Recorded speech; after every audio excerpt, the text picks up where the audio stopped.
আজ বৃহস্পতিবার 9 জ্যৈষ্ঠ 2024 সালের 23শে মে মকর রাশি মকর লগ্ন ক্যাপ্রিকন সাইনের জাতক জাতিকাদের আজকের দিনটি কিন্তু এক প্রকার বেশ কাটতে চলেছে।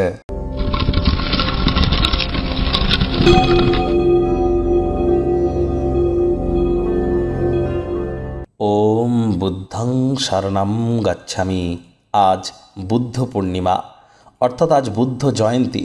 বুদ্ধদেবকেও কিন্তু ভগবান হরিবিষ্ণুর একজন অবতার হিসাবে মেনে নেওয়া হয়েছে সনাতন ধর্মে। তাহলে অবশ্যই আজ বুদ্ধের নাম জপ ধ্যান আরাধনা করুন, লক্ষ্মী নারায়ণের পুজো করুন। কোনো কিছু না পারলেও বলুন ওম নমো ভগবতে বাসুদেবায় নমঃ। নারায়ণকে একটি হলুদ ফুল এবং লক্ষ্মী দেবীকে একটি লাল রঙের ফুল অর্পণ করুন, অত্যন্ত লাভান্বিত হবেন। বন্ধুরা, 2024 সালের জুন মাস আপনাদের ক্ষেত্রে ঠিক কেমন অতিবাহিত হবে, অগ্রিম একটি ভিডিও চ্যানেলে অলরেডি আপলোড করা হয়েছে। সময় সুযোগ বুঝে একবার দেখে শুনে নেবেন। আই বাটনে আমরা লিংক দিয়ে দেব। ভাগ্য মিটার আজ আপনাদের বলছে 7 আউট অফ 10 ভাগ্য আপনাদের অনুকূলেই থাকবে। আজ কায়িক পরিশ্রম হলেও শরীর মনে সতেজতা এবং তরতাজাই আপনারা অনুভব করবেন। দিনের শুরুটাই যোগব্যায়াম ধ্যান প্রাণায়ামের মাধ্যমে করুন। এটিকে প্রতিদিনের অঙ্গ বানিয়ে ফেলুন।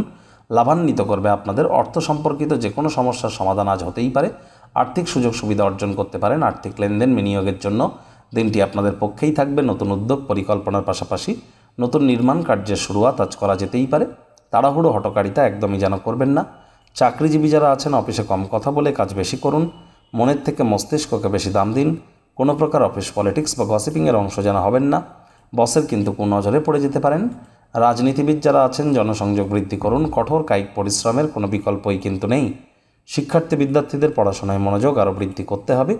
উচ্চশিক্ষার জন্য যারা বিদেশ যাত্রার কথা ভাবছিলেন, ভাগ্যদেবীও কিন্তু আজ আপনাদের পক্ষে নেই। আজ আপনাদের সন্তান সন্ততি থেকে থাকলে তাদের দিকে কঠোর সজাগ দৃষ্টি বজায় রাখুন। অসৎ সঙ্গে কিন্তু চলেই যেতে পারে। চোখে চোখ রেখে খুব ইজিলি মিথ্যে কথাও বলে দিতে পারে। প্রেমিক প্রেমিকা স্বামী স্ত্রী উভয়ের ক্ষেত্রেই বলবো ভালোবাসার মানুষের চরিত্র নিয়ে সন্দেহবাতিক যেন হবেন না। তৃতীয় কোনো ব্যক্তিকে ভুলেও আপনাদের সম্পর্কের মধ্যে যেন প্রবেশ করতে দেবেন না। সম্পর্কের দুর্বলতা কিন্তু আরও বেড়ে যেতে পারে। শত্রুপক্ষ বিরোধী পক্ষ আজ খুব একটি শক্তিশালী থাকছে না। পরিবার পরিজনেদের প্রয়োজনীয়তাকে অগ্রাধিকার দেওয়ার চেষ্টা করুন। আজ আপনি আপনার কোনো পরিকল্পনা সম্পর্কে কারোর সাথে খোলামেলা আলোচনা যেন করবেন না। প্রকল্পের কিন্তু সর্বনাশ পর্যন্ত হতে পারে। অফিসের সহকর্মীদের সাথে বা কাজের জায়গার মানুষজনদের সাথে সন্ধ্যেবেলার সময় অতিরিক্ত সময় কাটালে কিন্তু দিনের শেষে আপনারা অনুভব করবেন নিজের জন্য সময় নষ্ট করেছেন।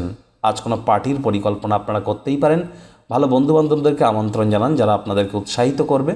অর্থ সম্পর্কিত কোনো না কোনো সমস্যার সমাধান কিন্তু আজ হতেই পারে। শত্রুপক্ষ বিরোধী পক্ষ খুব একটি শক্তিশালী থাকছে না।